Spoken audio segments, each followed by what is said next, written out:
चुका है। पहाड़ से लेकर मैदान तक कड़ाके की ठंड है और यूपी में अगले 2 दिनों तक घने कोहरे का रेड अलर्ट रहने वाला है। शीतलहर से ठिठुरने लगा है पूरा उत्तर भारत। कोहरे की वजह से कई जिलों में विजिबिलिटी भी 0 है। बड़ी खबर आपको बता रहे हैं। और देखिए, जनवरी तक ये शीतलहर रहेगी। पोलर सिस्टम ठंड भी बढ़ाएगा।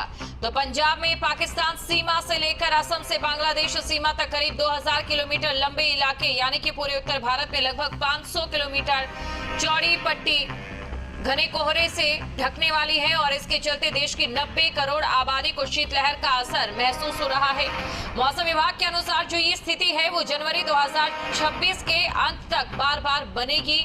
नवंबर में ला नीना की स्थिति बन चुकी है जो सर्दी को बढ़ाती है और इसके साथ एक और कारण जुड़ गया है। 2 प्रमुख मौसम एजेंसियों के अनुसार उत्तरी ध्रुव और ऊपर बनने वाले ध्रुवीय ठंडी हवाओं के घेरे में दरार भी पड़ रही है। इससे उत्तरी गोलार्ध के बड़े हिस्से में बेहद ठंडी हवाएं फैलेंगी और अगले दिनों में असाधारण ठंड संभव है।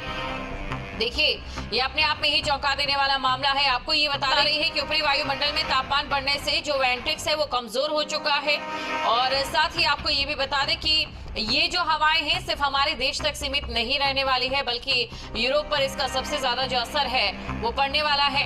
इससे पहले हमने आपको तस्वीरें दिखाई थी, चाहे बात दिल्ली की करें या फिर यूपी की करें, कई उड़ानें भी प्रभावित हो रही। बीते 2 दिनों की अगर हम सिर्फ दिल्ली की बात करें तो देखिए 700 से अधिक जो उड़ानें वो प्रभावित हुई हैं और साथ ही शनिवार को यानी कि कल 177 जो फ्लाइट से उन्हें रद्द करना पड़ा है।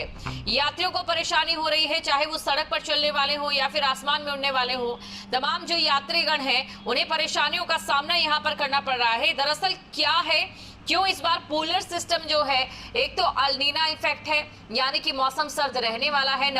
हालांकि आशंकाएं जताई जा रही थी क्या अल नीना प्रभाव बनेगा, लेकिन नवंबर में ये पूरी तरीके से साफ हो चुका है कि अल नीना का प्रभाव बन चुका है। अल नीना जहां पर जो ठंड है वो सबसे ज्यादा पड़ती है, लेकिन इस बार अल नीना प्रभाव के साथ जो पोलर सिस्टम है उसकी वजह से भी जो ठंड है वो और ज्यादा बढ़ेगी। कारण क्या है, दरअसल अगर ध्रुवों का पर जो घेरा है वो कमजोर होता है तो ठंड ज्यादा है। ध्रुवों के ऊपर ठंडी हवाओं का एक घेरा रहता है, घेरा मजबूत होता है तो जो ठंड है वो वहीं तक सीमित रहती है। आप देखिए, ध्रुव की अगर हम बात करें तो माइनस में वहां पर हमेशा टेम्परेचर रहता है, बड़े बड़े ग्लेशियर्स होते हैं और पूरा वो बर्फीला एक इलाका रहता है, एक बर्फीला क्षेत्र रहता है। वहां की जो ठंड है वहां तक सीमित रहती है। अगर जो ऊपर का वायुमंडल होता है वो स्ट्रांग रहता है, मजबूत रहता है, लेकिन अगर ये कमजोर पड़ जाए तो ठंडी हवाएं बाहर निकलकर दूसरे इलाकों तक पहुंच जाती है और इस बार स्थिति ऐसी ही है। इस बार भारत में पश्चिम विक्षोभों की जो संख्या है वो बढ़ने वाली है। जब भी पश्चिमी